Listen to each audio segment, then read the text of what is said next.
मार्कंडे पुराण में इस बात का उल्लेख मिलता है कि जब ब्रह्मा जी ने पृथ्वी का निर्माण शुरू किया तो उन्होंने प्रकृति का भी निर्माण किया। इसके बाद देवी प्रकृति माता ने खुद को 6 रूपों में विभाजित किया, जिसके छठे अंश को छठी मैया के रूप में जाना जाता है।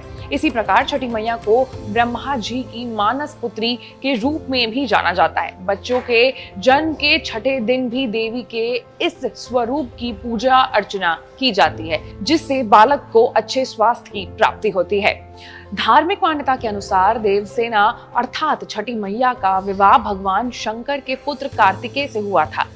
इस नाते से वो भगवान शिव की पुत्र वधू हुई। वहीं कई धार्मिक मान्यताओं के अनुसार छठी मैया को सूर्यदेव की बहन भी बताया जाता है। छठी मैया की उत्पत्ति को लेकर के एक पौराणिक कथा मिलती है, जिसके अनुसार राजा प्रिंस वध और उनकी पत्नी मालिनी को कोई संतान नहीं था। दोनों ही इस बात से बहुत दुखी रहते थे। जब वो संतान प्राप्ति की इच्छा लेकर के ऋषि कश्यप के पास पहुंचे, तब ऋषि ने उन्हें संतान सुख पाने के लिए यज्ञ कराने को कहा। राजा ने ठीक ऐसा ही किया, जिससे उन्हें जल्द ही पुत्र रत्न की प्राप्ति हुई, लेकिन वो बालक मरा हुआ था। राजा प्रिंस वध ने पुत्र वियोग में प्राण त्यागने का निर्णय किया, लेकिन उसी वक्त कन्या देवसेना प्रकट हुई और उन्होंने राजा से कहा कि सृष्टि की मूल प्रवृत्ति में छठे अंश से उत्पन्न हुई हूँ, इसलिए मैं भी षष्ठी कहलाऊंगी।